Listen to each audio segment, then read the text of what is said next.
최근에 오늘의 동영상을 통해서 오늘의 묵상이죠. 오늘의 묵상을 통해서 계속해서 요한계시록을 살피고 있는데, 요한계시록을 우리가 쭉 살필 때 특히 1장부터 11장까지 그 살피는 과정에서 보면 하나님의 보좌 앞에서 영광스럽게 예배하는 모습이 자세하게 묘사되어 있잖아요.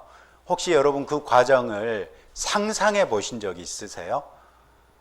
요한계시록은 상징적이잖아요. 그러니까 묘사되어 있는 거를 막 머릿속에서 그려보는 거예요. 그러면서 보좌가 있고 하나님의 보좌가 무지개로 둘러서 있는데 이 무지개는 땅으로 가리는 게 없으니까 원형 무지개겠구나, 뭐 이런 걸 생각해 가면서 원형 무지개 생각해 보고, 24장로의 보좌가 하나님의 보좌를 둘러 있는데 이 24장로들이 자기 머리에 있는 관을 하나님께 던지면서 경배하는 모습, 이런 걸 막 상상해 보는 거죠. 그런데 저는 상상해 봤는데 얼마나 영광스러운지 말이죠. 그 영광스러운 예배를 생각하다 보니까 우리 예배도 그렇게 돼야 되는데 우리 예배가 그런 예배가 되고 있나, 이런 생각을 하게 됐습니다. 그래서 이왕 여름에는 우리 성도 여러분들도 이제 곧 휴가철이 되고 휴가를 맞이하면 쉬면서 회복하는 그런 때잖아요. 그래서 구역 모임이 방학하고 있는 이때에 예배에 대해서 우리가 간단하게 가볍게 한번 살펴보면서 예배의 감격을 회복하고 예배의 중요성을 되새겨보는 그런 기회를 가지면 좋겠다, 이런 생각이 들어서 오늘부터 예배에 관한 설교 시리즈를 시작합니다. 우리 장로교 신앙의 핵심 중의 핵심은 오직 하나님께 영광이라는 표어입니다. 종교개혁자들이 주창했던 것인데요, 라틴어로는 따라서 해봅시다. 솔리 데오 글로리아, 솔리 데오 글로리아, 오직 하나님께 영광이라는 것입니다.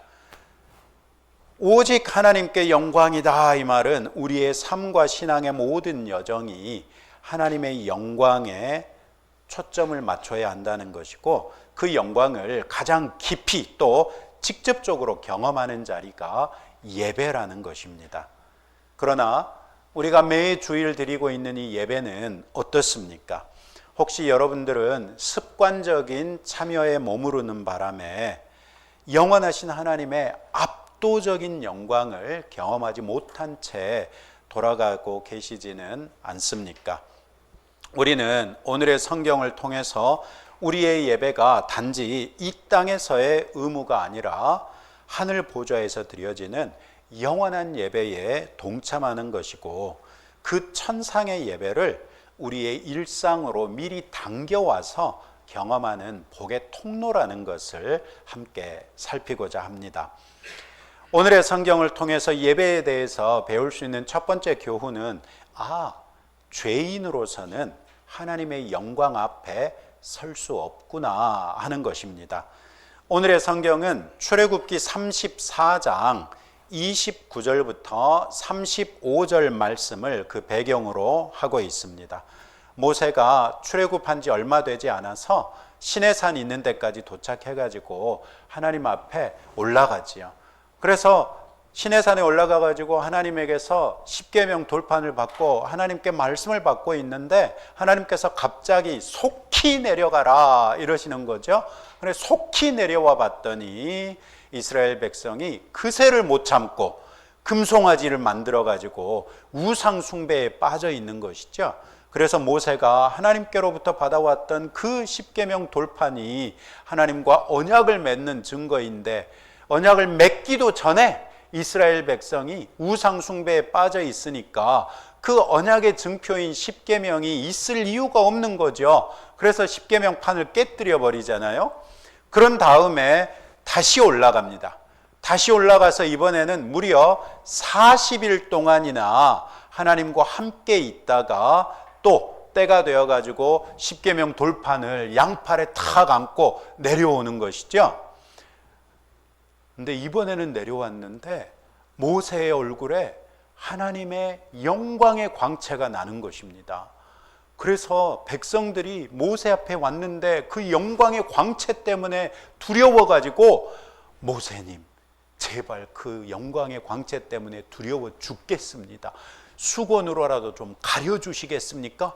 이렇게 부탁을 하니까 모세가 자기 얼굴을 수건이 아니겠죠, 천이겠죠, 천으로 둘둘 말아가지고 그 영광의 광채를 가렸던 적이 있거든요. 바로 그것이 오늘의 성경의 배경이라고 할 수 있습니다. 모세가 백성과 함께 얘기할 때는 수건으로 가렸다가 하나님 앞에 들어가서 하나님과 함께 말을 나눌 때는 수건을 벗었어요. 그래서 이 영광의 반영이 영구적이지 않았겠구나 하는 걸 알 수 있습니다. 즉 하나님과 함께 있을 때는 영광의 광채가 더 충만하게 비쳤다가 백성들에게 내려와 가지고 백성들하고 이런저런 일들에 씨름하고 지내다 보면 얼굴을 둘둘 말아놨다고 해도 그 영광의 광채가 점점 사라졌을 것이라는 것이죠. 그래서 13절 말씀 읽어보시면 뭐라고 나와 있어요? 우리는 모세가 이스라엘 자손들에게 장차 없어질 것의 결국을 주목하지 못하게 하려고 수건으로 그 얼굴에 쓴 것 같이 아니하노라. 잠시 입다가 없어져 버릴 영광이지만 그것조차도 가려야만 할 정도로 이스라엘 백성은 모세의 얼굴에서 나오는 하나님의 영광의 광채가 두려웠던 거예요. 왜 그랬습니까? 율법의 행위로 하나님에게 도달해 보겠다는 그런 생각을 가지고 신앙생활을 하고 있었기 때문에 그랬다는 것입니다. 여러분, 율법은 비록 하나님께서 주신 것이지만 이 율법으로는 우리를 의롭게 하거나 하나님의 영광에 이르게 할 수 없다는 것을 아십니까? 그러면 율법을 주신 목적이 뭐였습니까? 죄를 깨닫게 하기 위해서였어요. 죄를 깨달으면 어쩌라고요? 내가 죄인이니까 내가 무슨 일을 해도 나의 힘으로는 하나님께 갈 수가 없구나. 그러면 어찌해야 된다고요? 오직 여호와 하나님만을 바라는 그 믿음으로 내가 의롭게 되고 하나님의 영광에 이를 수 있다는 것을 깨닫게 하기 위해서 율법을 주셨던 거예요. 그러니까 율법을 가지고 내가 죄인이니까 하나님께 가야지 이러면 정답인데 율법을 딱 받아놓고 이스라엘 사람들은 어떻게 했어요? 그래, 이 율법을 지켜야 돼. 그리고 율법을 지키면 구원받을 수 있을 것으로 착각하고 살았던 것이죠. 그런데 아무리 율법을 지키려고 해봐도 지킬 수 있어요? 없어요? 없어요. 그러니 자기의 인생을 되돌아볼 때 율법을 완벽하게 지키지 못한 죄가 늘 생각나는데 모세가 하나님의 영광의 광채를 턱하니 비춰주니까 두려웠다는 거예요.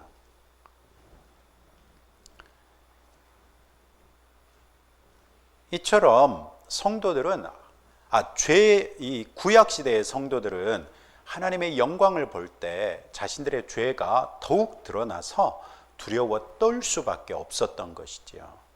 죄인들에게 하나님의 영광은 수건에 가려진 채 멀게만 느껴지는 것이지요. 오늘날 우리 성도들에게도 이런 수건이 있을 수 있습니다.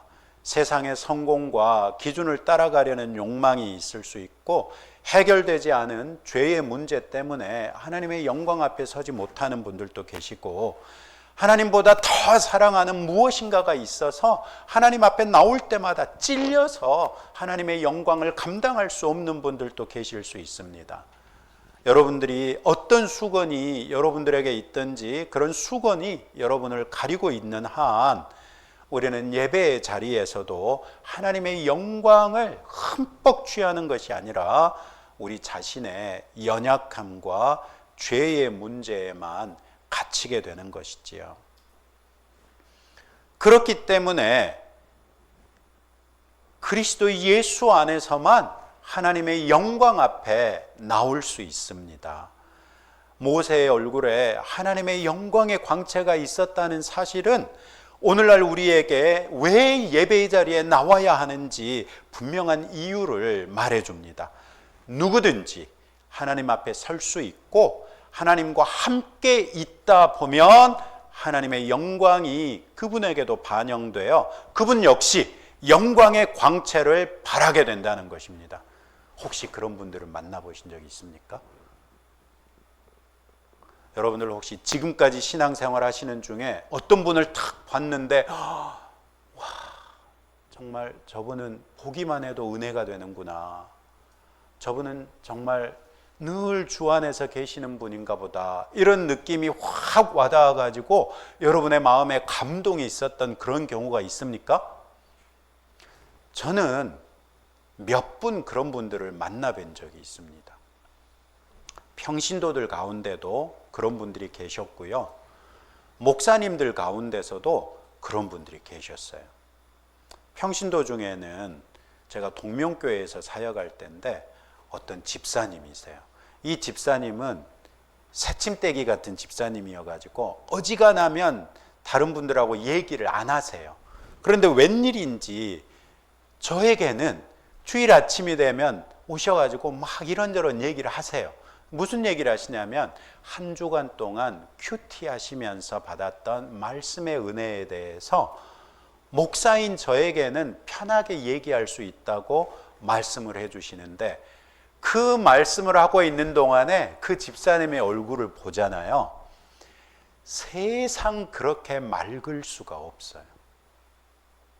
그래서 그 정말 감격에 겨워가지고 막 은혜를 말씀하고 있는 그 모습을 보면 모세의 광채가 이런 것이었나 보다, 이런 생각을 했던 적이 있어요.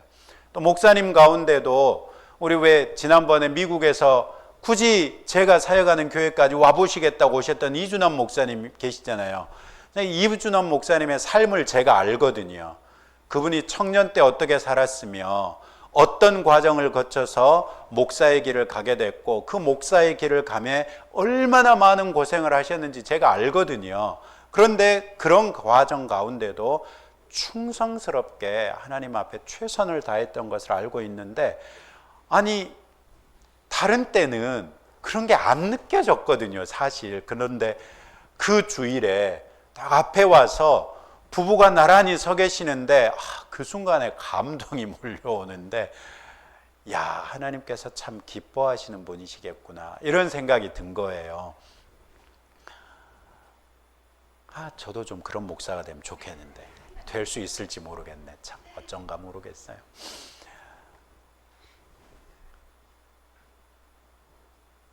하나님과 함께 있다 보면 하나님의 영광이 내 삶에 충만하게 비춰오는데, 이 하나님의 영광은 영원한 빛이기 때문에 우리 안에서도 드러날 수밖에 없구나 하는 것이 오늘의 성경을 통해 우리가 알 수 있다는 것이죠. 즉, 참 예배자는 하나님의 영광 가운데 거할 수 있으며 그의 얼굴뿐 아니라 삶이 하나님의 영광에 충만해져서 그 하나님의 영광을 반영하게 된다는 것입니다. 특히 바울은 오늘날 우리 성도들이 영적인 수건을 벗을 수 있다고 담대하게 선언합니다. 16절 말씀 다 같이 읽어봅시다. 시작.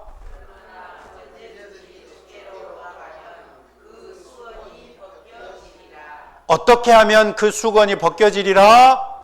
주께로 돌아가면. 우리의 결단이나 노력이 아닌, 나의 의나 나의 수고가 아닌, 나의 무슨 자격이나 공로가 아닌, 오직 예수 그리스도께 우리의 전 존재를 돌이킬 때 성령께서 역사하셔서 우리 마음의 수건을 벗겨주신다는 거예요. 예수 그리스도께서는 십자가에서 자신의 몸을 찢으심으로 하나님과 우리 사이를 가로막았던 휘장을 영원히 제거하셨어요. 그러니 그 이후로는 다시 하나님과 우리 사이를 가로막는 어떤 것도 있을 수 없어요. 그게 천이든 수건이든 강철이든 아니면 담벼락이든 무엇이든 예수 그리스도 안에 있는 우리를 하나님의 영광에서 가로막을 것이 없다는 말이에요.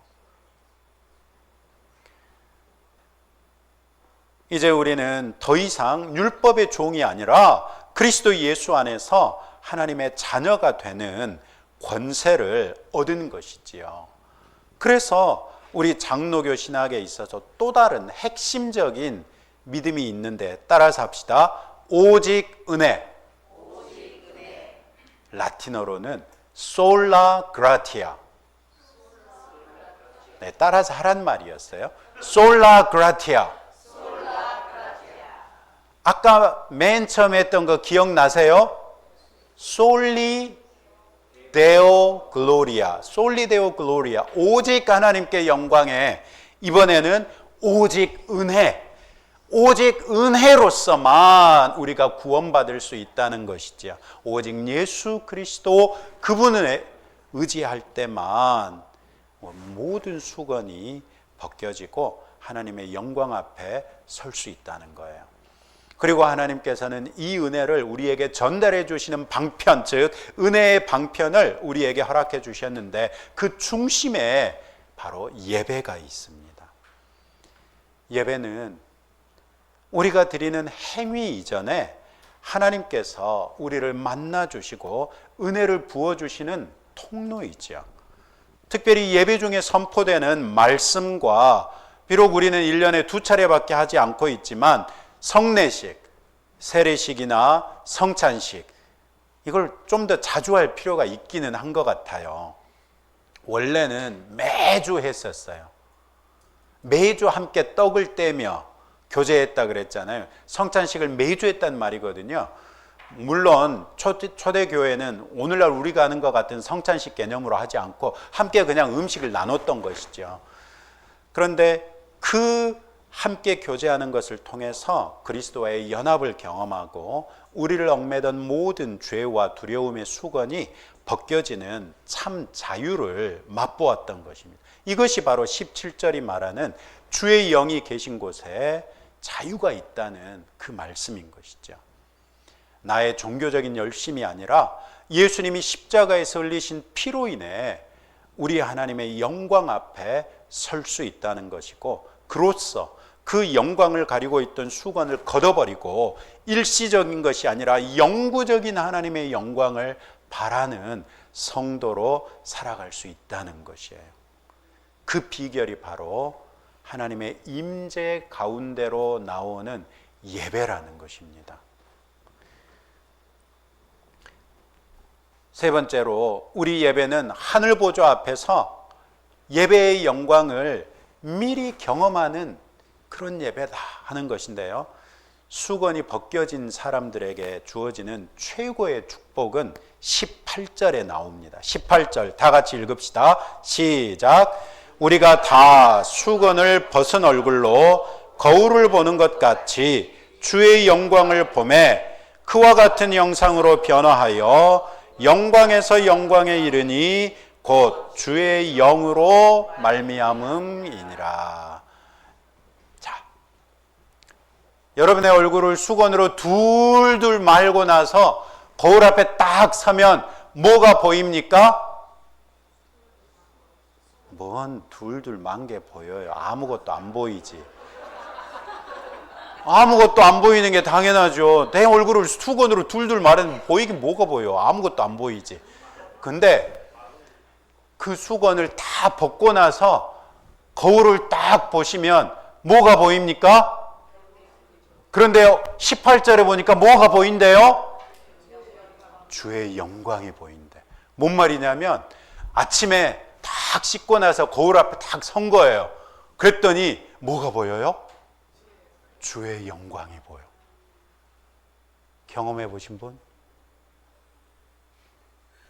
이런 걸 왜 경험을 못하죠? 몰랐어요. 우리는 지금까지 내가 주의 영광을 고스란히 담고 있다는 걸 몰랐어요. 그러니까 내가 거울 앞에 설 때마다 피로에 찌든 내 얼굴이 보이고 오늘은 또 어떻게 하루를 견디나 하는 근심과 염려로 가득 차 있는 내 얼굴이 보이는 거예요. 그래서 그거 가려보려고 또 화장하잖아요, 막. 근데 그게 아니라 오늘 18절을 보니까 거울을 봤더니 뭐가 보여요? 그러면 예수 믿는 아내, 예수 믿는 남편, 예수 믿는 부모, 예수 믿는 자녀들을 보면 뭐가 보여야 돼요? 좌우에 계신 분들 한번 보시고 주의 영광이 보이시는 분 손을 들어봐 주세요. 네, 저럴지 알았어요. 이경희 권사님은 자기 아들을 보면 주의 얼굴이 보일지 알았어 내가. 근데 권사님, 우리 수연 집사를 봐도 주의 영광이 보이시오? 저럴지 알았습니다. 제가 저럴지 알았어. 주한이를 보면 주의 영광이 보이죠? 저럴지 알았어요 내가. 큰일이요.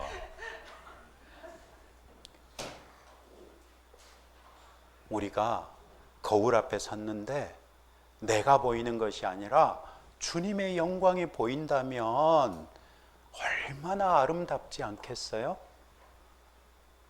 그럴 수 있는 것이 그리스도 예수께서 십자가에서 죽으심으로 이미 우리가 그런 존재가 됐다는 거예요. 그런데 지금까지는 안 보였어요. 왜 안 보였어요? 이 성경을 몇 번을 읽었는데 이런 관점에서 본 적이 없으셔. 그러면 이제부터라도 거울에 딱 보면 뭐가 보이겠어요? 이제 내 안에 계신 주님이 보이기 시작할 거예요. 그런데 18절 말씀의 뒷부분은 우리가 그렇게 주의 영광을 봤어요. 그랬더니 그와 같은 형상으로 변화한대. 그런데 한 번만 변화하는 게 아닌 게 영광에서 영광에 이른다 이렇게 말씀하고 있어요. 이게 무슨 말이냐면 오늘 내가 거울을 딱 봤더니 왔다 오늘 주님의 영광이 보이네 이러고 기분이 좋았어요. 그런데 열흘 뒤에 다시 거울 앞에 딱 섰더니 실례지만 누구세요? 내가 알 수 없던, 내가 상상할 수 없던 훨씬 더 주의 영광을 풍성하게 반영하는 그런 근사한 그리스도인이 거울 앞에 서 있는 거예요. 할렐루야.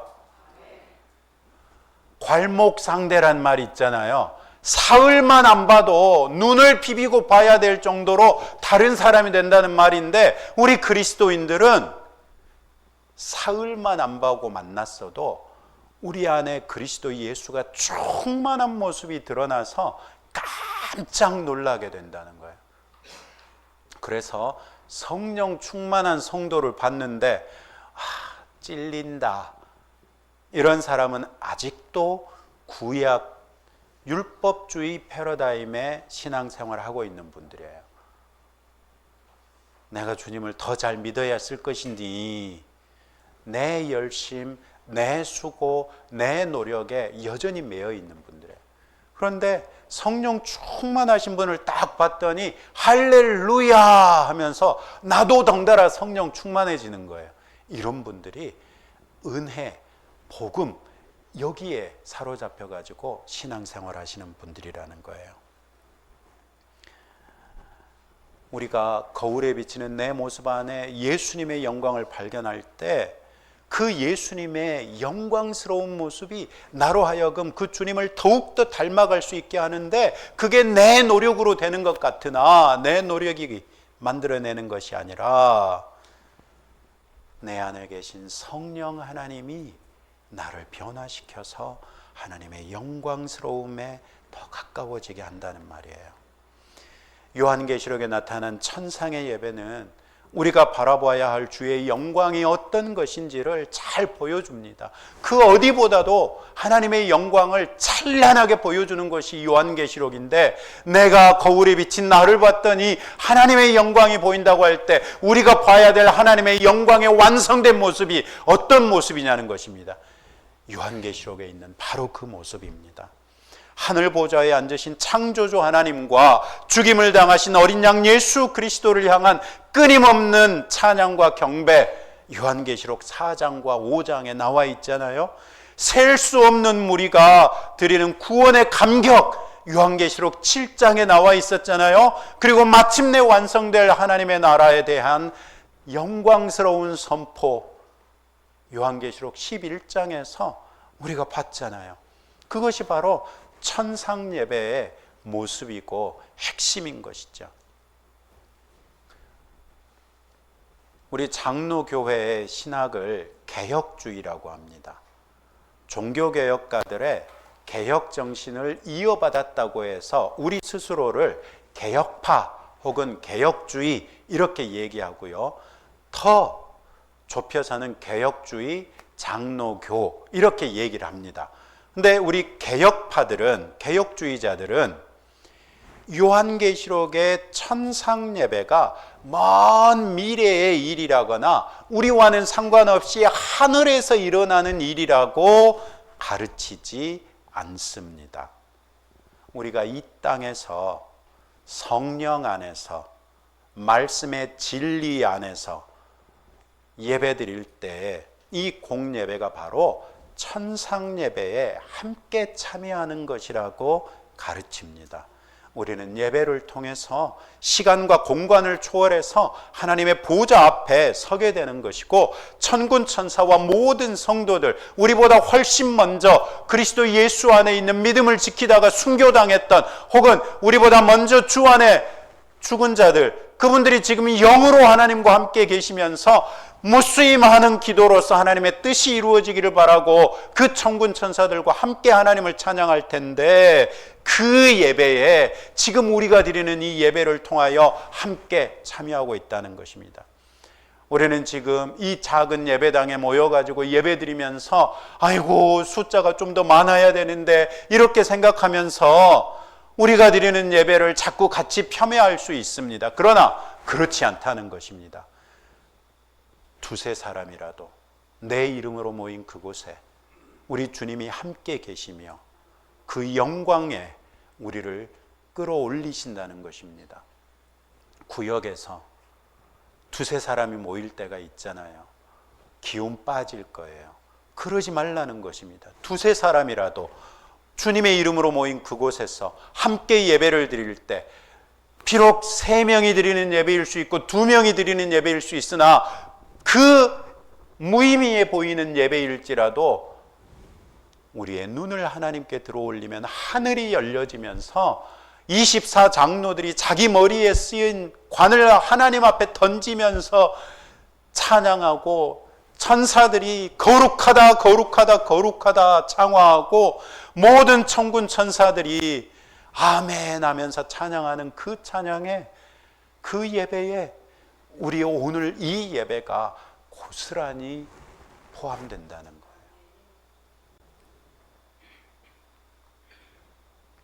우리의 예배는 천상의 예배를 향한 열린 창문이에요.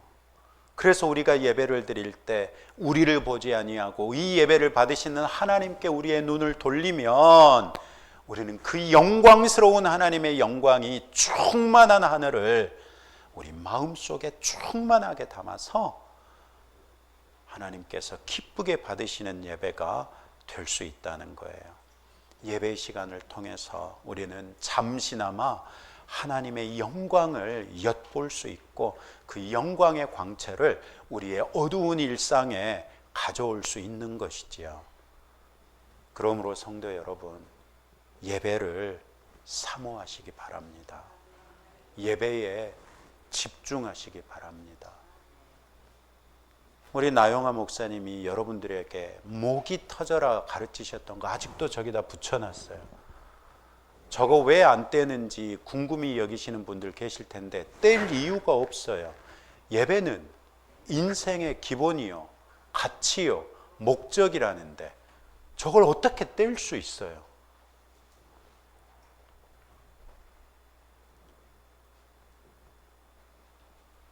우리가 예배를 통해서 우리의 마음을 덮고 있는 어떤 종류의 수건이든지 벗어버릴 수 있어요. 그리고 벗어버린 채 주님 앞에 설 때 우리가 점점 더 주님을 닮아가며 영광에서 영광으로 나아갈 수 있는 성도들이 될 거예요. 그리고 이 예배의 경험은 주일 하루에만 머무를 수 없는 것이죠. 더 이상 감출 수 없고 가릴 수가 없거든요. 예배를 맛본 천상의 기쁨과 영광을 가지고 세상에 나아가는 것입니다. 여러분의 가정과 직장, 여러분의 모든 삶의 자리는 하나님의 주권과 영광을 인정할 때, 또 그렇게 살아갈 때 우리의 일상 자체가 하나님께서 기쁘게 받으시는 예배가 된다는 것입니다. 이것이 바로 지상의 삶에서 천상의 예배를 미리 살아가는 성도의 특권이자 사명입니다. 예배를 통하여 이 영광을 단 한 번이라도 경험할 수 있다면 그것으로서 우리는 영원히 하나님을 배반할 수 없는 참 경배자가 될 수밖에 없는 것이죠. 오늘 이 예배가 다시 한번 우리들의 시선을 땅에서 하늘로, 나 자신에게서 오직 하나님과 어린 양 예수 그리스도께로 향하게 하는 복된 전환점이 될 수 있기를 주님의 이름으로 축복합니다. 기도하겠습니다. 하나님 아버지, 매일 우리가 거울 앞에 설 때 근심과 염려로 찌든 내가 아니고, 피로로 찌들어 있는 내 모습이 아니고, 나의 욕심과 욕망이 덕지덕지 붙어 있는 추악한 모습이 아니라 주의 영광이 충만한 나를 볼 수 있기 원합니다. 우리가 주님의 영광을 사모하오며 주의 영광을 닮아가기를 원하오니 성령 하나님, 우리 안에서 역사하사 영광에서 영광으로 이르게 하옵소서. 주님, 무엇보다도 하나님의 영광을 충만하게 경험할 수 있는 것이 예배라고 하셨은즉, 이제부터 우리 교회에서 드리는 예배가 하나님의 영광을 충만하게 경험하는 참 예배가 되게 하옵소서. 예배에 임하는 우리 성도들이 영과 진리로 예배하여 하나님의 충만한 영광으로 가득 찬 복된 성도 되게 하옵소서. 예수님 이름으로 기도합니다. 아멘.